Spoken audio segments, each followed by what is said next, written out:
നമസ്കാരം. Revenue information ബ്യൂറോയിലേക്ക് സ്വാഗതം. Revenue വാർത്തകൾ.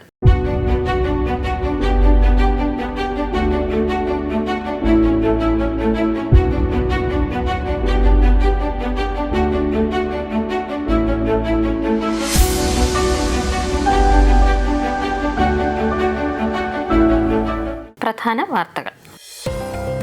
വയനാട് ദുരിതബാധിതരുടെ താൽക്കാലിക പുനരധിവാസം ഈ മാസം പൂർത്തിയാകുമെന്ന് മന്ത്രി കെ രാജൻ. സന്നദ്ധ സേന മൊബൈൽ ആപ്ലിക്കേഷൻ പുറത്തിറക്കി. വയനാട് ദുരിതബാധിതർക്കായി ബാക്ക് ടു ഹോം കിറ്റുകൾ. സംസ്ഥാനത്തെ 6 ലക്ഷം ഗുണഭോക്താക്കൾക്ക് സൗജന്യ ഓണക്കിറ്റ് വിതരണം ചെയ്യും. ഞങ്ങളുമുണ്ട് കൂടെ. വയനാട് ദുരന്തബാധിത മേഖലയിലെ യുവജനങ്ങൾക്കായി തൊഴിൽ മേള. വയനാടിന്റെ പുനരധിവാസം വേഗത്തിൽ പൂർത്തിയാക്കുമെന്ന് റവന്യൂ മന്ത്രി K Rajan.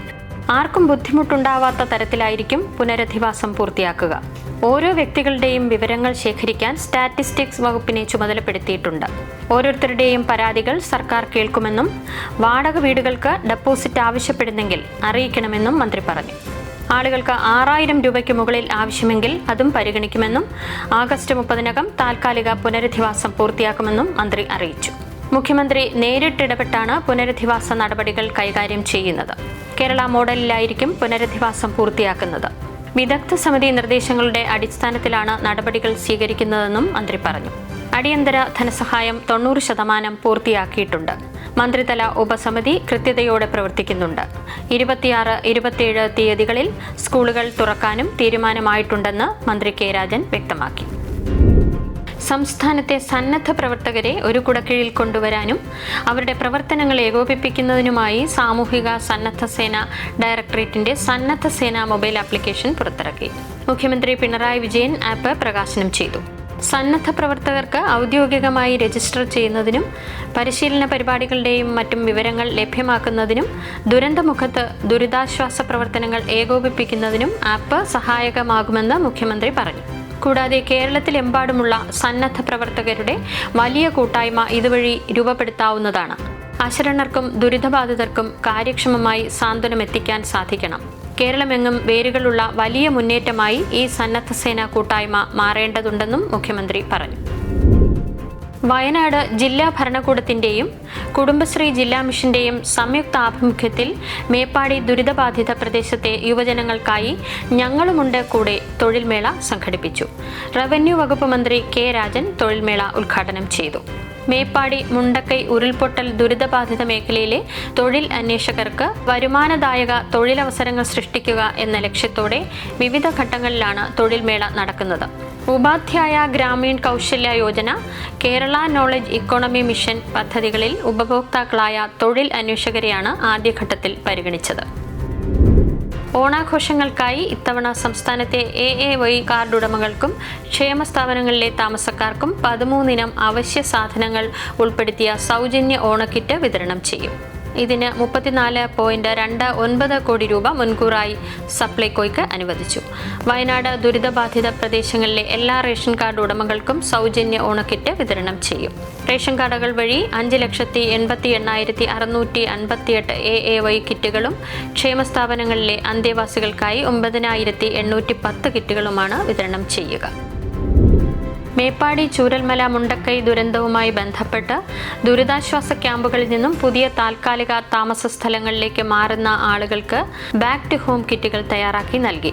Furniture kit, shelter kit, kitchen kit, cleaning kit, personal hygiene kit, ഭക്ഷണ സാമഗ്രികളുടെ കിറ്റ് എന്നിവ ഉൾപ്പെടെയാണ് ബാക്ക് ടു ഹോം കിറ്റുകളിൽ ഉൾക്കൊള്ളിച്ചിരിക്കുന്നത്. ഓഗസ്റ്റ് 20 വരെ 63 ബാക്ക് ടു ഹോം കിറ്റുകളാണ് നൽകിയിട്ടുള്ളത്. ഓണത്തോടനുബന്ധിച്ച് പഴം, പച്ചക്കറി, നിത്യോപയോഗ സാധനങ്ങളുടെ വില നിയന്ത്രണത്തിന് ഇടുക്കി ജില്ലാ ഭരണകൂടം തയ്യാറെടുക്കുന്നു.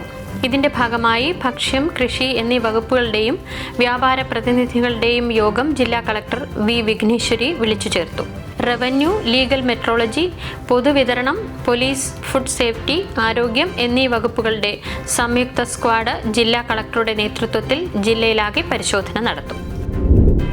വയനാട് ജില്ലയിലെ പ്രകൃതി ദുരന്തത്തിൽപ്പെട്ടവരെ സഹായിക്കുന്നതിനായി മുഖ്യമന്ത്രിയുടെ ദുരിതാശ്വാസ നിധിയിലേക്ക് കേരള സംസ്ഥാന നിർമ്മിതി കേന്ദ്രത്തിന്റെ വിഹിതവും ജീവനക്കാരുടെ ശമ്പള വിഹിതവും ചേർത്ത് ആദ്യ ഗഡു നൽകി. 5 ലക്ഷം രൂപയുടെ ചെക്ക് സംസ്ഥാന നിർമ്മിതി കേന്ദ്രം director doctor Febi Varghese revenue ഭവന നിർമ്മാണ വകുപ്പ് മന്ത്രി കെ രാജന് കൈമാറി. ചീഫ് സെക്രട്ടറിയായി planning additional chief secretary Sharada Muraleedharan ചുമതലയേൽക്കും. നിലവിലുള്ള chief secretary doctor Venu V August 30 ഒഴിയുന്ന മുറയ്ക്കാവും നിയമനം നടക്കുക. ശാരദ മുരളീധരനും ഡോക്ടർ വേണുവും ഭാര്യ ഭർത്താക്കന്മാരാണ്. 1990 ബാച്ച് IAS ഉദ്യോഗസ്ഥരാണ് ഇരുവരും. നിയമനം നടക്കുന്നതോടെ ഭർത്താവ് സ്ഥാനമൊഴിയുമ്പോൾ ഭാര്യ ചീഫ് സെക്രട്ടറി സ്ഥാനമേൽക്കുന്നുവെന്ന പ്രത്യേകതയും ഉണ്ട്. ആലപ്പുഴ ജനറൽ ആശുപത്രിയുടെയും ജില്ലാ ദുരന്ത നിവാരണ അതോറിറ്റിയുടെയും അഗ്നിശമന സേനാ വിഭാഗത്തിന്റെയും സംയുക്ത ആഭിമുഖ്യത്തിൽ ജനറൽ ആശുപത്രിയിൽ ഫയർ മോക്ക് ഡ്രിൽ നടത്തി. അപ്രതീക്ഷിതമായി തീപിടുത്തമുണ്ടായാൽ ഫലപ്രദമായി നേരിടുന്നതിനും അപാകതകൾ ഉണ്ടെങ്കിൽ പരിഹരിക്കുന്നതിനും വേണ്ടിയാണ് മോക്ക് ഡ്രിൽ നടത്തിയത്. കേരളത്തിൽ ഒറ്റപ്പെട്ടയിടങ്ങളിൽ ഇടിമിന്നലോട് കൂടിയ മഴയ്ക്കും മണിക്കൂറിൽ 30 മുതൽ 40 കിലോമീറ്റർ വരെ വേഗതയിൽ വീശിയേക്കാവുന്ന ശക്തമായ കാറ്റിനും സാധ്യതയുണ്ടെന്ന് കേന്ദ്ര കാലാവസ്ഥാ വകുപ്പ് അറിയിച്ചു. കേരള, ലക്ഷദ്വീപ്, കർണാടക തീരങ്ങളിൽ മണിക്കൂറിൽ 35 മുതൽ 45 കിലോമീറ്റർ വരെയും ചില അവസരങ്ങളിൽ മണിക്കൂറിൽ 55 കിലോമീറ്റർ വരെയും വേഗതയിൽ ശക്തമായ കാറ്റിനും മോശം കാലാവസ്ഥയ്ക്കും സാധ്യതയുള്ളതിനാൽ മത്സ്യത്തൊഴിലാളികൾ ജാഗ്രത പാലിക്കുക. ഇതോടെ ഈ ബുള്ളറ്റിൻ പൂർണ്ണമാകുന്നു.